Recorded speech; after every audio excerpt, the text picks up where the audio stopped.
All right, so I have to replace the oil pan on this. I believe it's 2006. It's a Honda Accord with the 3.0 V6 in it. The oil pan bolt is basically stripped out to nothing, and that's just from basically quick lube places over tightening the thing, and they basically pulled the threads out.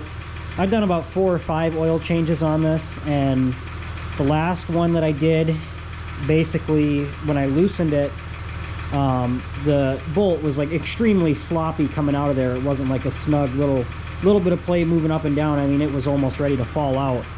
And when the bolt dropped into the drain pan, it had basically a little snake on it of all the threads that it had pulled out with it. And the reason it was getting over tightened, as far as I can tell, is just because the old one was leaking so bad.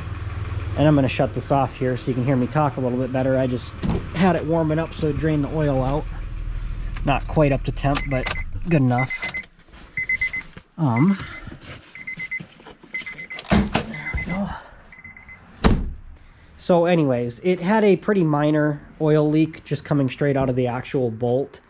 And instead of doing the smart thing and replacing the nylon washer, the quick lube places would just keep wrenching it down tighter and tighter and tighter, hoping that it would seal, and it never did until they eventually one day basically gummed up the threads so bad. So I've got a new oil pan here from eBay. It was like $35, I think.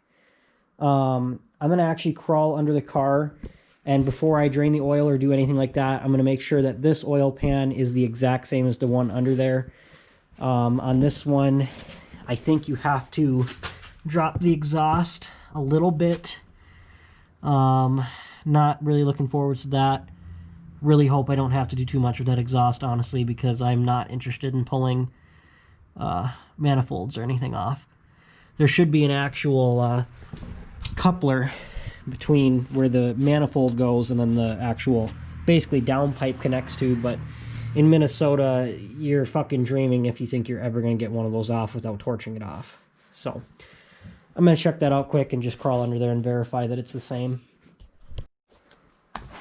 Alright, I've got the oil draining out here now. I actually misspoke. It's not a nylon crush washer. It's more of a kind of like a copper crush washer that you'd see on like a power steering line. But if you'll notice, try to get the light here so you can kind of see. The one on the left is the old one, and the one on the right is the new one. If you see where the threads just disappear behind the washer there, you see it's kind of got like a lip on it, and that would be why it wasn't sealing, because that washer needed to be replaced. And the problem is, if, you know, like this one falls off, no problem.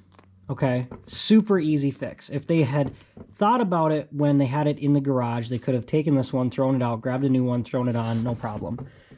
But like I said, the threads are literally ripped out of this oil pan.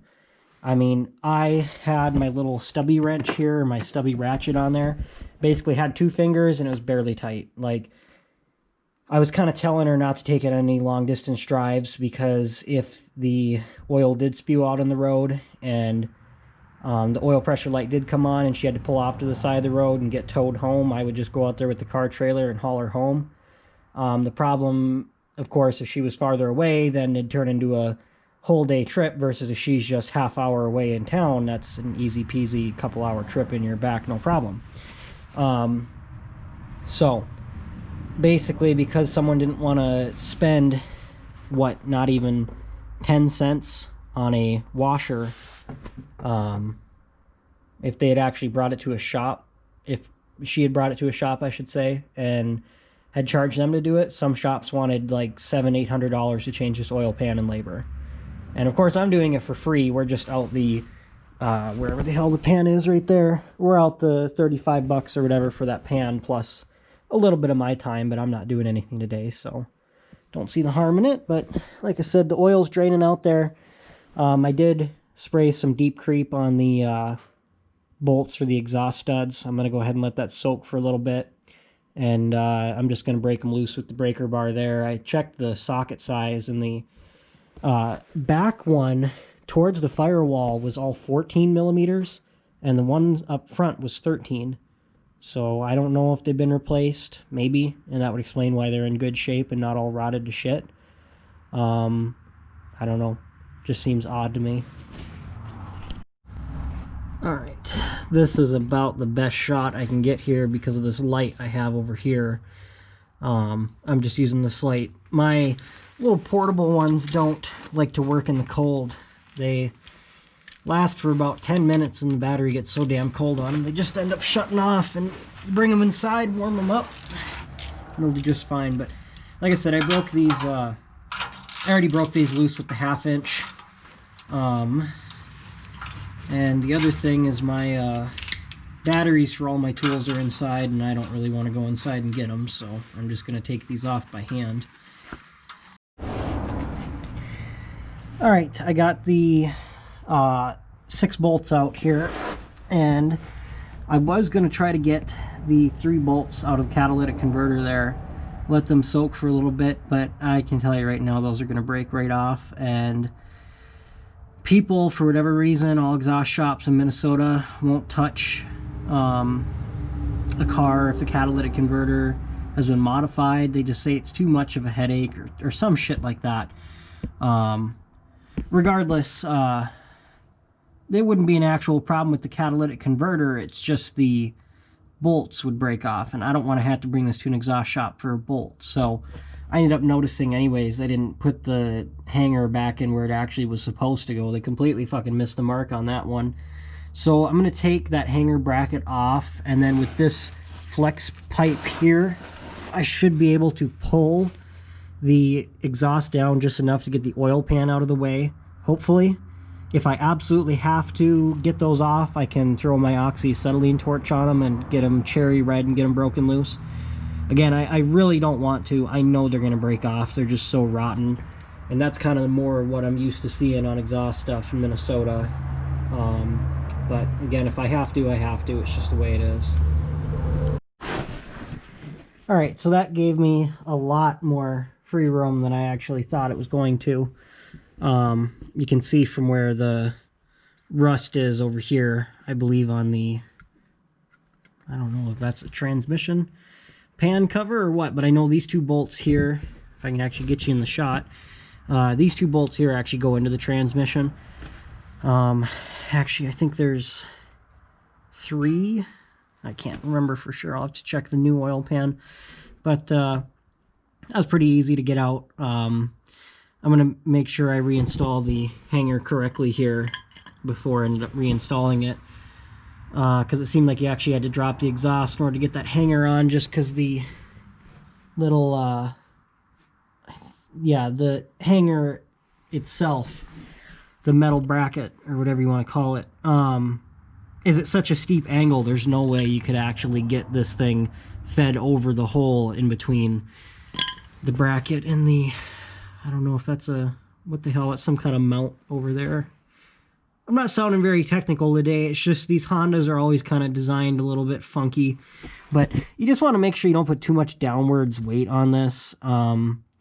If you end up breaking something off, again, it's not the end of the world. You just have to get it patched up either yourself with a welder or bring it into Exhaust Pros. I can't fucking stand doing exhaust work, so I always bring my stuff to Exhaust Pros. Mainly because my welder isn't really adjustable. So it's got a bunch of broken shit, but I'm not going to go into that. So I'm going to go ahead and start taking the bolts out of the oil pan here. And when you take this down, be really careful, just because there's still going to be oil in there, and you're going to want to be wearing safety glasses, because if you get oil in your eye, it's not a fun time. And you're going to have oil dripping on you the whole time, because there's still oil on the bearings and shit that are slowly going to creep past and drip down and just drip onto the ground. So keep that in mind. Even if I let this sit here with the pan off, like with it drained and I took the pan off, even if I let it sit here for 2 days, it would still be dripping oil. It's just really no way to get it all out.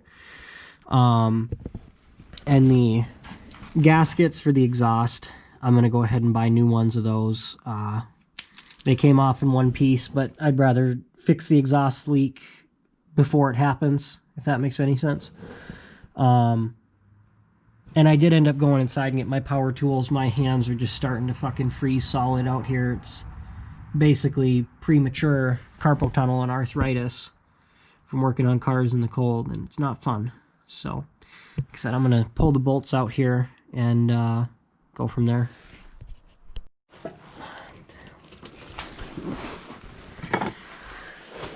Alright, so I wanted to point this out here,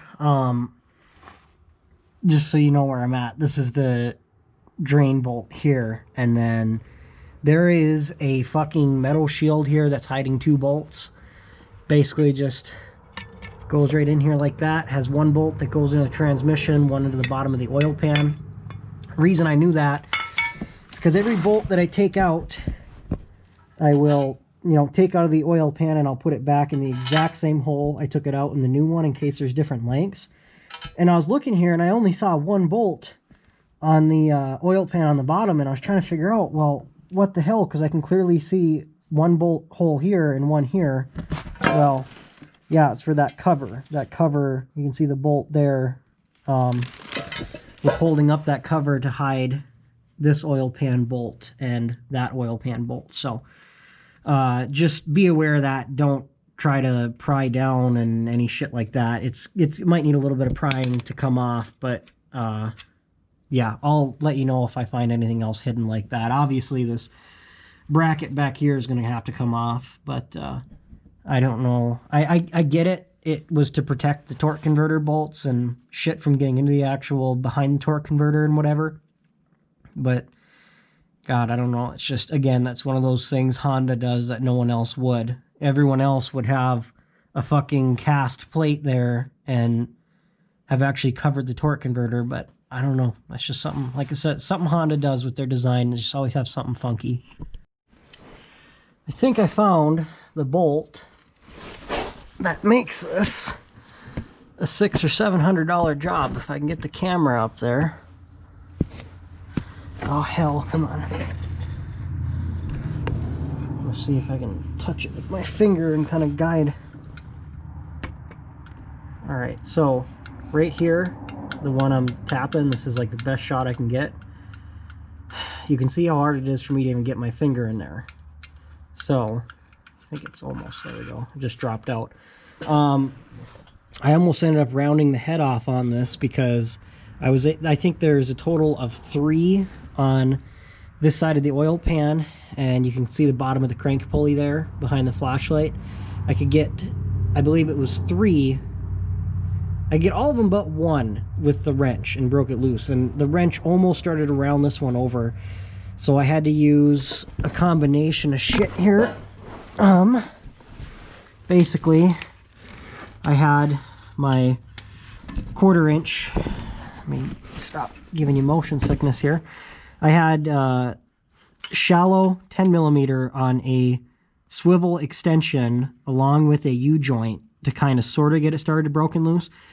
And for me, it was just about to round over, and I almost had to get a drill and drill a hole in the subframe and ended up getting a straight shot at it. But I ended up putting the ratchet on tighten, and I was able to tighten it just enough till I could hear it crack loose, and then I was able to back it off. But I mean, this is the one fucking bolt that makes this thing that expensive ass job as far as I can tell, because it seems like the most logical thing would be to drop this side of the subframe, which is definitely doable. It's just I don't have a vehicle hoist, obviously, as you can tell by me laying on the ground. So hopefully I don't run into any more bolts that end up wanting to make me shoot myself for how much of a headache they are.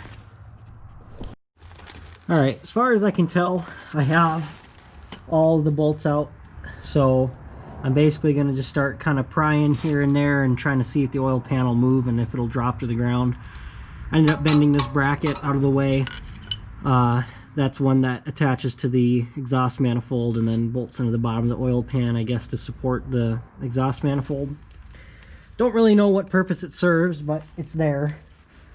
And the bolt came out for it, so we will reuse it. So, let's see. I can get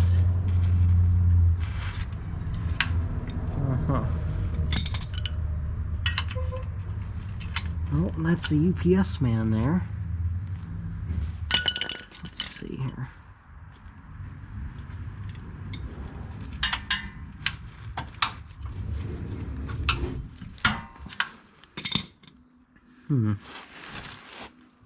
Yeah, and I have everything out that I can see. Grab a hammer.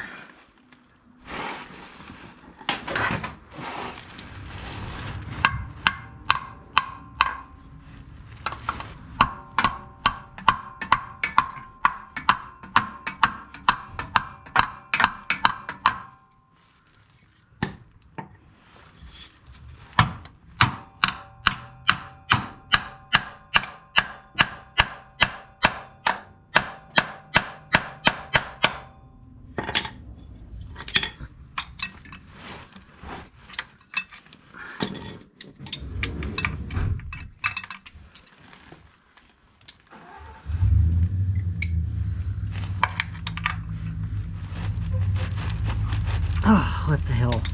Okay, I'm gonna struggle with this a little bit more here and make sure I didn't miss any bolts in case there's one hiding somewhere I just really don't see. Alright, so I just took my hammer and kept smacking basically this way on this ear here, which is pretty much the most stable spot I can see. Alright, we're just gonna drop that down. Okay, and then I'll get you a shot under here so you can see what it looks like. So that spot there, kind of golden, yellow, whatever, that's the pickup tube for the oil pump. And then the metal tray there is actually a windage or a baffle tray. Basically, it just prevents the oil from getting sloshed around, and it just acts like a baffle, like in a gas tank, where it'll all kind of stay in one spot so the oil pump can actually pick it up. If you wanted to take that out, looks pretty damn easy. It's just a bunch of 10mm bolts all around it, and then a couple on the oil pickup tube. So if you wanted to check your main and your rod bearings, now would be a good time. It doesn't look too bad. It actually looks pretty clean under here. There's some burnt oil on the baffle, but the actual pickup tube is nice and clean. I don't see any sludge in there. And that's another thing you could do if you had low oil pressure, is you would want to take this oil pump pickup tube off and flush that out with something like carb cleaner, or rinse it out in a parts washer. Make sure there's no sludge in there. This thing's got good oil pressure, and you can kind of see, let me see if I can hang this light somewhere. So this little guy right here is that RTV I was talking about, where they use that from the factory. I'm going to have to take and wipe all the oil up with a couple rags so I can try to prevent as much dripping as possible. And then I'm going to take some Scotch-Brite and some razor blades and basically clean the mating surface off as best I can to where it's pretty much shiny and spotless everywhere. And then the new oil pan, regardless that it's clean and nothing's been in it, I'm going to wipe that all out with carb clean, because I guarantee it's just like brake rotors, there's going to be shit on there from the factory. And then same thing with the mating surface here. I'm going to clean that up, not with Scotch-Brite or anything. I'm just going to clean it up with carb clean and a rag. And then the easy bolts, I'm going to put a couple in and just run them down finger tight with the RTV. And then the hard bolts, same thing, I'll run those down finger tight. But basically to hold the oil pan up, I'm obviously going to do the easy bolts. This one was also kind of a bitch over here. So I think it was this one and then this one were the two hardest ones. You know, it is what it is. You'd want to put every bolt back in. You might not get them super tight, but you want them back in to hold some pressure down there anyways. So yeah, and if you have a nice garage floor, you can obviously lay down some rags or some Floor Dry or a drip pan or something, and that way it's not dripping all over your whatchamacallit, your floor. Mine's total dog shit though, so I don't care. I don't even clean up oils. I basically don't care if half the oil spills on the ground. I'll wipe it up with a towel and that's it. This garage floor is total, it's horse shit beyond saving. One other thing I wanted to mention on these V6 engines, I have to find it here before I end up telling you. Yeah, it's this bolt right here is the drain for the transmission. I wasn't able to change the transmission fluid down in the cities where I picked this up, which, if you're familiar with Minnesota, I live way up northern Minnesota, basically 4 hours north of the cities like Minneapolis, St. Paul, and I drove this back with the supposed bad transmission, but I couldn't find any videos on where to actually drain the V6 transmission on it. I don't know. It just eluded me at the time. I guess I assumed, since this wasn't at the bottommost part, I figured the oil drain was going to be like somewhere over here or whatever for the transmission oil. But I believe that's the bolt right there, and it's inverted 3/8, so you just need a 3/8 ratchet to do it, basically. That doesn't obviously get everything out of the coolers and whatever, it just gets out what is there in the pan, but it's better than nothing anyways. When I called the Honda dealership, they just kept saying, oh yeah, there's a drain plug on there, and basically laughed at me until they hung up, because they kept saying, well, where? I don't see it. And they kept saying there was a bolt. They weren't saying there was an inverted 3/8, and I mean, I couldn't fit my fucking head right here and look at that, so I just assumed that was another bolt hole, so I was looking all over here. And so anyways, just a little tip in case anyone's looking for their drain for their transmission on their VTEC 3.0. At least for this year anyways, or whatever, this model. Alright, so hopefully you'll kind of be able to see why the oil pan needed to be changed on this and not just chased with thread chasers or something. If I can get this thing to actually focus here. Come on. Boy, autofocus just sure ain't what people make it out to be. Anyways, basically,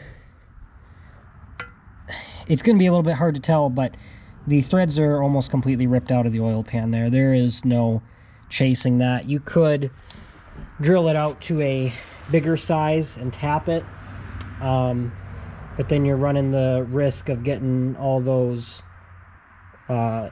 shavings into the actual oil pan and getting picked up and clogging the pickup tube, or worse yet, somehow destroying the filter and allowing that shit to get into the engine.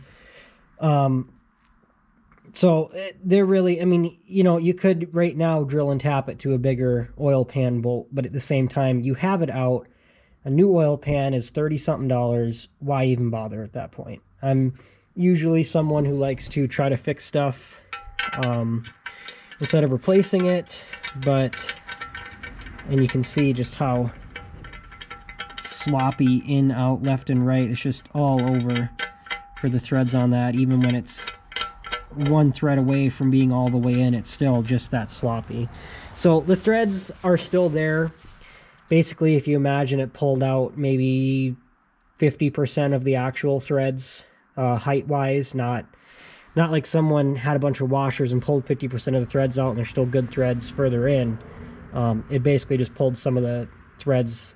Basically, I don't know really the best way to describe it. If you have the jagged lines, it basically knocked half the depth of them off. So, like I said, it's grabbing, but you couldn't wrench it down tight enough, and even buying a new bolt, you know, you're running the risk of that thing popping off going down the highway. So, this thing is basically going straight into the scrap aluminum pile. There's nothing else on it to use for anything. I might save the bolt, but even then that's getting a little bit stingy. So yeah, I'm going to clean up the surface underneath there, like I said, just with some Scotch-Brite, paper towels, razor blade, and get it all cleaned up, and lay some RTV on the new oil pan here. And I'm basically, before I throw this old oil pan into the aluminum pile, I'm going to take bolt by bolt out and put it into the same hole, so that way I know which bolt goes where, because there are, I think, 3 different lengths on this one. So like I said, just that way I can grab one bolt, know exactly where to put it, and then I'm not fighting around RTV or anything on the actual oil pan. Alright, hopefully you can see how much nicer all that looks now. all that edge all the way around there's nice and shiny. There's really nothing left on there. There are a couple little tiny little spots up here, but I can't even feel them with my fingernail, so it's kind of a low spot, so I'm just going to leave that. And I already wiped it down with Carb Clean and a rag. Obviously I'm going to wipe it down again right before I put the RTV on, but while I have these exhaust manifolds, or whatever you want to call them, the Y-pipe I guess, off, I am going to hit this with some sandpaper or a wire wheel, just clean that up. The main thing is just this ring right here. The stuff on the outside doesn't make too much of a difference because that's not where it seals. But do that on the actual headers and then the exhaust downpipe itself. And then, yeah, like I said, I'm also going to... already transferred all the bolts over from this one to this one, so now I'm going to wipe the new one down inside and out with Carb Clean, and then get some... after I get all the other shit done, very last thing I'm going to do is put RTV on this, and then quickly Carb Clean the top up here, and then set it into place and run a couple bolts in with my finger. And the right stuff, RTV, I'll grab the actual instructions of what it says. I usually, with RTV, it usually is let it sit for 24 hours before filling with fluid. So yeah, the right stuff claims to be 1 minute.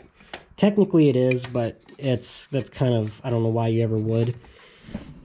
Basically it says directions: surfaces should be clean and dry, cut top of cartridge, yada yada. Okay, so it says apply a continuous 1/8 inch to 1/4 inch bead to one surface surrounding all bolt holes, assemble parts within 5 minutes, tightening to torque specifications. And then it says a vehicle can return to service immediately. To reuse package, leave half length of material extended from nozzle. So anyways, it's basically saying with the right stuff, you can put it on, assemble it all within 5 minutes, torque it down immediately, and then immediately fill it with fluids and go. And it's not wrong. I've done it. I mean, I tested that theory. I think it was on a Subaru oil pan. I don't know, it wasn't Subaru. It was a 4-cylinder something. I can't remember. But I ended up putting it on, filling it with fluids immediately, and never had it leak. That doesn't mean you should do it. For example, the non-right stuff and just the Permatex black, the instructions say... that's Spanish. Okay, so surrounding all bolt holes, assemble parts immediately while silicone is still wet. Finger tighten until material begins to squeeze out around flange. Let dry for 1 hour and then tighten to torque specifications. Allow 24 hours to fully cure before filling with fluids or returning to service. Okay, so you can see this is just Permatex Ultra Black gasket maker. It works. It's just you have to let it sit for 24 hours before filling with fluid. This, if I can get it spun around, is the exact same thing, but it's called the right stuff.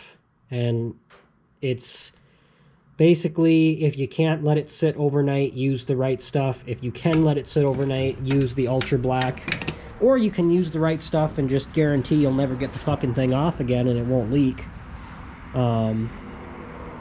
It's, you know, either or. For me, since I'm working in a garage where there's no heat, no insulation, I mean, I had my heater on here, but that was just barely blowing warm air over me.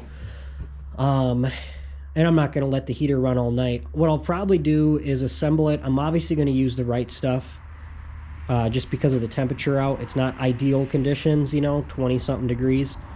But I'm going to use the right stuff, finger tighten it down, wait about an hour, come out and kind of snug everything down. I don't know what the torque spec is on these bolts. I might look that up, but I don't know. With the fact that they're 10 millimeters and they're pretty small thread, they're like M6 or M7 or something. They're pretty small. I would guess it's only like, I would say like 8 foot-pounds, maybe even less than that. Yeah, actually, probably it would be less than that. I'm just going to use my 1/4 inch ratchet that I showed you, and basically just get it and hold it in one hand and tighten it down. I'm not going to like wrench on it with all my might. I'm just going to snug it down, because there you could get a torque wrench on maybe 1/2 to 3/4 of the bolts here, but I don't have a 1/4 inch torque wrench. Actually, I do. I don't know where it is. I've just got a 3/8 and a 1/2 inch, and I don't really trust to do anything with that 3/8 for anything less than 20 foot-pounds. I've stripped out bolts before trying to rely on that going down to 5. So yeah, just so no one ends up trying to like kill me for doing this incorrectly, the instructions clearly say it can be returned to service immediately. I'm going to go one step farther, like I said, with using the right stuff. Finger tighten everything down, wait an hour, come back out, wrench everything down, snug, and then probably let it sit overnight and then fill it with fluid tomorrow, and then start it up. So it'll basically have, probably 13, 14 hours if I get done here at about 5 o'clock. So, all right, I'm going to show you the way I like to prep everything and the way I actually like to lay down any sort of silicone gasket or anything like that. I just like to spray down basically the entire thing with carb clean, wipe out the inside, and work my way out towards the edges. That way, if there's any crap in there, then it'll come off with the rag. I'm going to grab a brand new one here, just so you can see it's clean, nothing on it. And you just want to wipe everything around, because you don't know, you might end up dropping some dirt in there or something when you're messing around with it on the ground. Or maybe you were smart, unlike me, and don't take things out of their package until they're ready to use. I don't know. Alright, and so there wasn't, some of that's probably from my fingers, but there's a little bit of crud on there. And I'm just going to spray the actual rag just in case the carb cleaner evaporated off. And without touching the actual sealing surface, I'm just going to grab on the bottom and go around. And it's okay if the rag ends up kind of disintegrating, because it will. It's better to rub too hard than not hard enough.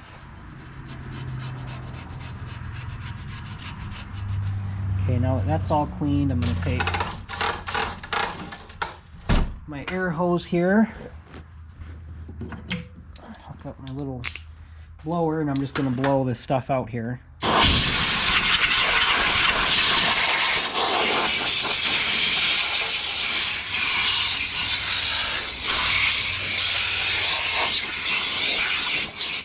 Okay, so now there should not be a speck of anything, dirt or oil or anything on there. And then I'm going to take the caulking gun here, and I'm going to fight this because I didn't end up leaving enough for me to get out super easily. Normally when you reuse this stuff, you want to have about that much hanging out of the actual caulking gun, so you can just grab it, pull it out. But just grabbing with a pick tool usually works. And I really need to get an electric one of these things with how much I end up doing this shit. You're just going to go around and lay just a bead like that, and I'll usually, it says 1/4 inch to an eighth, or an eighth or a quarter wide.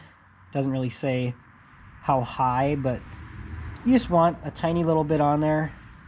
And I'll end up cleaning my hands with carb cleaner, and then I'll take my finger and smear it all around so it's evenly coated. You don't want to put on so much that you end up having it squeeze out into the inside too much. You more so want to hug the outside and have it be thicker on the outside and not so thick on the inside, if that makes any sense. Because if you make it too thick and it squeezes out on the inside and ends up breaking out on the inside, then it can clog up the pickup tube and you'll be doing this job again. And we'd like to prevent that if possible. The only problem with getting an electric one of these because of course it comes out pretty damn fast.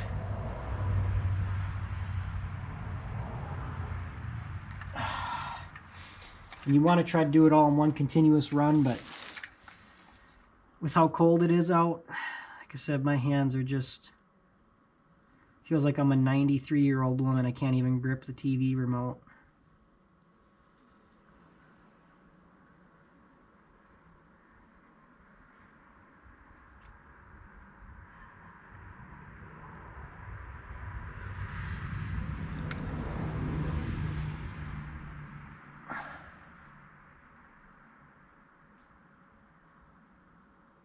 Okay, now that's all done. I'm going to clean off my finger with some carb clean here. And then dry it off with the same towel. And then, like I said, I just take it and kind of smear it around so it's a nice even coat over everything.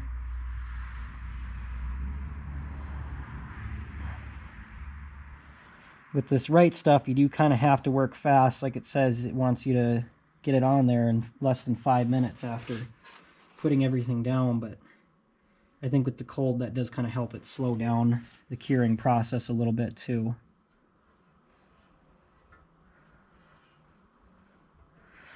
And you want to get it on the inside of the bolt flange as well.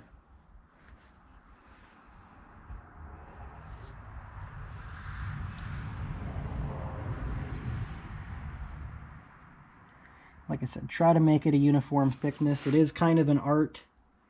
This first one you're going to do is going to be messy as hell, and it's not going to look right, and there's a chance that it'll leak, but usually this stuff is pretty forgiving.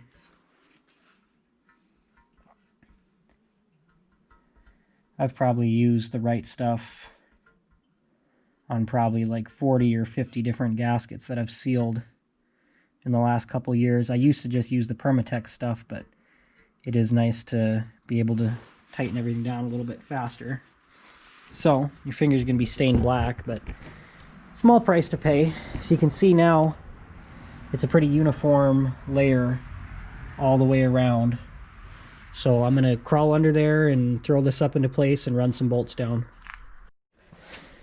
Alright, got the oil pan all installed there. And I didn't end up waiting an hour to torque it down just because with the dowel pins I should say, I kind of help line the oil pin. I had to keep wrenching it down until eventually it popped into place, and then it sat flush. And see if I can get you a shot here. I have a clean finger, and if I find some spot where it actually mates together. Come on. That's not a good spot there. Let me try going along the back. Come on. There we go. You can see I have RTV on my fingers, and that was just running along the back of the oil pan, so it is squeezing out and it is seated correctly.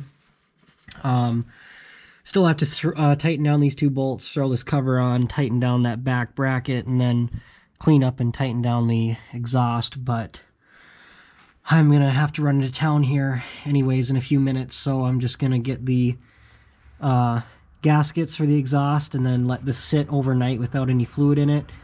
I'm just gonna tighten all the bolts down so I don't forget anything, so then tomorrow all I have to do is fill it full of oil and start it up. Alright, it's the next day here. I let the RTV sit overnight before filling it with any oil. Only thing I'm waiting on that I still have left to connect is the exhaust bolts. The actual exhaust hanger itself was bad. Not only was it broken on the side there, but it has a giant rip in the bottom of it, so they probably did install it correctly, and then it just rattled its way loose. It's not something that I'm going to replace right now because local auto parts stores want $25, $30 for it, and you can get the OEM part on eBay brand new for like 10. So I'm going to go ahead and throw it back in there. At the very least, this bottom of the metal bracket will be hanging onto it. And yeah, it'll rattle, but it's better than nothing. So, like I said, I'm still waiting on the gaskets for the actual exhaust. But I am going to start it up and just make sure there's no oil leaks. And in case you ever wondered what an open header 3.0 V6 sounds like, I guess we're about to find out. But like I said, I ended up throwing, I believe it was 4 quarts in there because I didn't change the filter. But obviously, remember, you have to put a new sticker on the window for when you did this oil change so you don't forget. And yeah, I'm going to go ahead and start it up here now. Okay, I was just going to pull the dipstick and check the oil level just because I know this thing takes a little less than 4.5 quarts with a filter. So I just threw 4 quarts in there. You know, when I had the oil pan off, I saw the dipstick under there and I kind of thought I should probably pull the dipstick out, but I don't see why that would interfere with anything. I think I had to pull this oil pan and pull the dipstick out because this thing is fucking completely pinched against something, and if I pull too hard, it's gonna end up breaking this plastic thing clean off. And I mean, sitting here twisting it, you can hear it. You heard it click there. So it seems like it's just bound up against something, but I don't know what it could possibly be bound up against, because it just sits like this and the dipstick pretty much sits right in there and goes down. So I see nowhere that it could be bound up against, but I don't know. I'm tempted to just run it without it, and of course then you're never going to know what level your oil is at. But I mean, like I said, to pull the oil pan off this thing, it's going to be a fucking bitch with that RTV now. So I mean, I've replaced plenty of oil pans. I've never had one get stuck like that ever in my life, and I don't see how it possibly could have. But you know, I'm not gonna bother with it. I think like I said, we're pretty much gonna drive this car into the ground, so it's not like we're gonna sell it to some new owners or something. And you know, it's not like it's gonna be their problem. I mean, like I said, the car's probably got another like 50,000 miles left on it, you know, a couple more years before it starts showing rust really bad. And I don't know, but you know what, I'll start it up, and if there is a oil leak somewhere, then obviously I'm going to pull the oil pan and pull the dipstick and reseal all that stuff. But if there's no oil leak, I'm just going to leave it. I'm not going to mess with it. And my girlfriend will know, obviously, to keep an eye on the oil pressure light, and then we just change it at regular intervals. So unless there's an oil leak, it's not like it's going to run itself out of oil. And then at the same time, if it does have a major oil consumption problem, there's bigger problems. And then that just means it's time to retire the car. You know, like I said, we got the car for free. Probably don't even have 300 into all the repairs that we've done over the last year. So, you know, we have a good battery, good catalytic converter, okay tires, and a decent okay body if we wanted to part it out. But like I said, I'm going to start it up here just so we can hear it run and make sure it has oil pressure and everything.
I don't know what the hell's going on with that dipstick. That's just boggles my mind.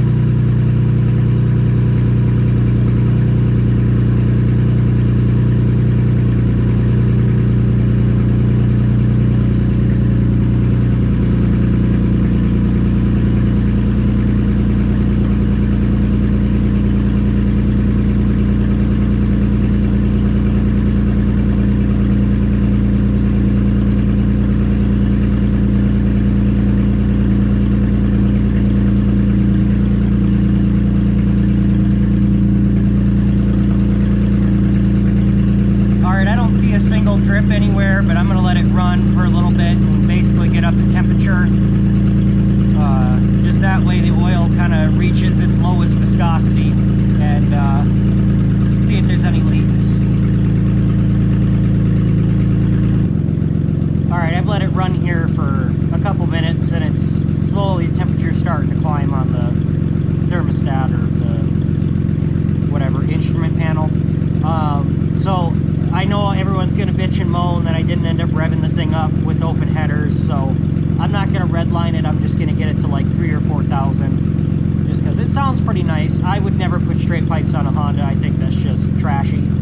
Pretty, I don't want to make it a racer, basically. I'm not one to modify exhaust, and there's nothing wrong with this exhaust other than the hanger, so why bother?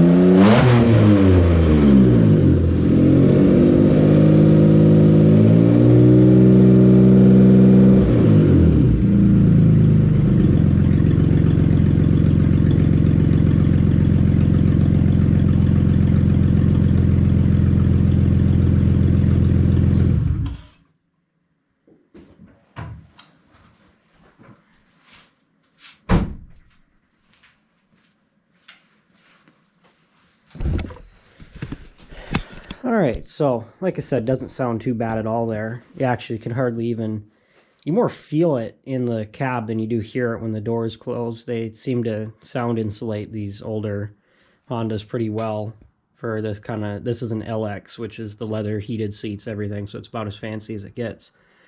But yeah, you know, maybe I was kind of had this theory of maybe the oil dipstick had some ice buildup in there, some stupid thing like that, and maybe if it got hot, or if it got warmed up rather, then it would come loose. And it's the exact same thing. I mean, you can pull it out to there, and then it clearly catches on something, and if you pull and twist, it'll end up binding up to the point where, again, it feels like you're going to break the plastic on it. So again, I'm just not sure what could have possibly caused that, because the way the dipstick was hanging down in the actual oil pan area down there, it wasn't like it was pointed outside of the oil pan, it was pointed way in. So unless there's some minute difference between the oil pan, or I just got unlucky, and I mean, I don't know, maybe this thing did have a problem before with the oil dipstick pulling out. I know it was pretty tight the couple times I checked it, but I don't check it regularly like I should. I mean, like I said, with having no money invested into the car, it's not like it's something where if it breaks down, I'm shit out of luck. I've got, I think it's 15 or 20 other cars in back, and they're all, most of them are fixer-uppers or parts cars, whatever, but I mean, we've got at least 2 emergency backup vehicles if this one went down, so it's kind of like, why bother? I mean, like I said, if it breaks down, it's just incentive for us to sell parts and the cats and stuff off it, and then that way we could actually make a couple bucks. But